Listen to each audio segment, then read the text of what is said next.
everyone. Today's book is book 72, which brings us well past the halfway mark of the series. That's crazy how quickly it's going. This one is called The Love Potion. It is definitely a funny book, but it also has a pretty problematic subplot that I don't think would be published in 2023. It certainly should not be published in 2023, especially given the target audience of these books. Our cover art on the left is Jessica, obviously.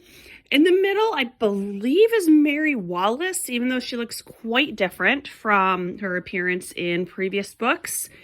And the one on the right, no idea who that is.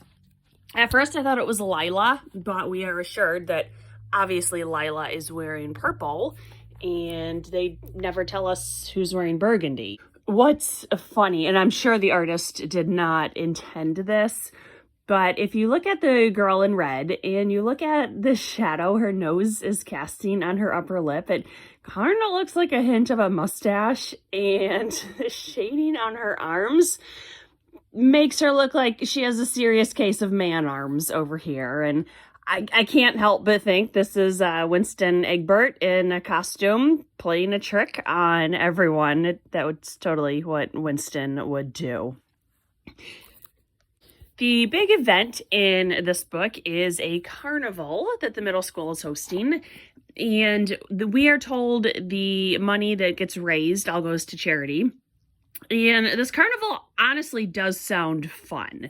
There's a lot of booths, activities, snacks, games, raffles, and each club can do basically whatever they want, seemingly without having to get admin approval.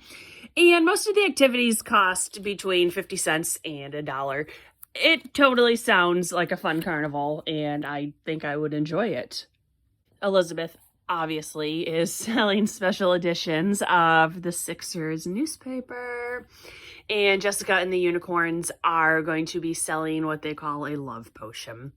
Really, it's just a pineapple punch that they had found a recipe for in a cookbook, but I don't think anyone actually believed it was a love potion anyway, except for this one new character named Peter Burns. And this is the subplot that I find troublesome. They tell us Peter is a nice guy, and I think if so many people, including Peter himself, have to keep saying this, he's probably not that nice of a guy. And he decides that he really likes Mary Wallace, and the book clearly tells us that she does not like him. On the back cover, it says, no matter what Mary says, Peter won't take the hint. And that's troublesome. Then even worse, will the love potion work some real magic and change Mary's mind about Peter? Mary didn't need to change her mind. She is entitled to whatever thought she has, and it doesn't matter if he's a nice guy. She is allowed to say, thanks, I don't want to date you. No is a complete sentence. I find this really problematic, that if he keeps hanging around and borderline stalking her and just being in her business at every turn, somehow this is going to convince her that he would be a really great boyfriend. I have real issue with that plot line. She happens to be dating this other guy, Tim or Tom or Duncan or someone, I don't know. And she gets really bored with him, and he was a total jerk anyway. And then she decides that, he was a jerk, so I should date Peter. And that is not an A to B equals C equation. It is okay to not have a boyfriend in middle school, Mary. You need to focus on your grades and your friends, and don't worry about boys. The other subplot is Johnny Buck is doing a very small concert in Sweet Valley. It is so nice that he keeps coming to Sweet Valley and they don't have to go in to the greater Los Angeles metropolis area. So he is going to be at a very small venue called the Hippodrome. I have never heard of this in any of Sweet Valley, and it's just kind of a Kind of a funny title. There are only 2,000 tickets, and the newspaper is doing a drawing. So you have to send in the original entry from the newspaper, and they're going to draw names at random. And Stephen wins, and Amy wins, and of course it's going to take Elizabeth, and Jessica the Crybaby doesn't get to go. But then there's another raffle, and Peter wins these tickets. He gives them to Mary. Mary gives one to Jessica, so I guess they all live happily ever after. The carnival, I liked that. I thought that was a fun subplot. It was very age-appropriate, family-friendly. I thought that was a great storyline for the series.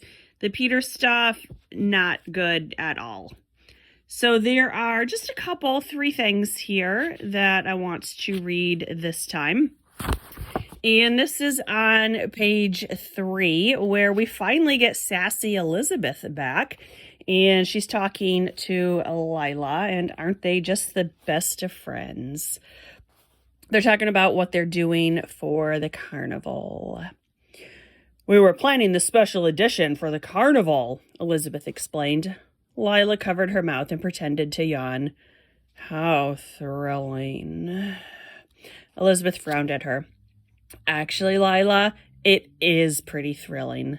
Maybe not as thrilling as talking about Hairspray and Mega Moose. And I thought that was funny. I do like when Elizabeth gets off her high horse and is a little sassy and acts like a 12-year-old. So anytime she's being snarky with Lila, I am here for that. Page 9 reminds me once again why Belinda is my favorite character. And Janet is giving Mary some advice about what to do when boys that you don't like start following you around. What Mary needs to say is, hey, leave me alone. I'm not interested. But here's what the unicorns come up with. Janet. You've got to ignore them completely. If they say hi to you, just pretend they're not there. Then, if they still talk to you, tell them to get lost. Not terrible advice from Janet. Maybe not the nicest, but I could see it working. Tamara. You hire a bodyguard. Belinda. Belinda's the best. She says, I once left a note in a kid's locker because he wouldn't leave me alone. Mary. What did you say in the note? If you don't leave me alone, I'm going to beat you up. Belinda shrugged. I was in 4th grade. What can I say? Mary laughed. I don't want to be too cruel. I mean, he's a nice guy. That doesn't matter. If you're not interested, you are not interested. And then the last thing is on page 30 here. And we get snarky Elizabeth back. And Jessica is saying, you're not going to tell anyone that our love potion isn't real, right? Elizabeth laughed. No, of course not. I don't want to ruin anyone's illusions that this stuff actually works. Who knows? It might work, Jessica said. We might end up making something magical. Sure, Elizabeth said. And the Sixers might win the Pulitzer Prize for excellent reporting. Suddenly, Stephen burst into the room, smiling in a sinister way. Guess who I just talked to, he said. I don't know. The president? Jessica asked. Oh, Jessica. She probably couldn't even name the president. But that's okay. I think it's funny when the kids are snarky. And for what it's worth, Clinton was the president when this book was written. The next book is about Lila's music video. And I believe I've read that one where Lila can't sing and they get Dana Larson to be her backstage vocalist. Does that sound about right? This one was unbalanced. The carnival stuff was great. The snarky Elizabeth stuff, great. The Johnny Buck stuff, it was fine. It was standard for Sweet Valley. The persistent Peter was troublesome, and I don't think that was a good message to send to our 12-year-old readers. So this was the Love Potion Book 72, courtesy of Jessica, Mary, and Winston in a Dress. So thanks for watching, and I'll see you soon with Lila's music video. Bye.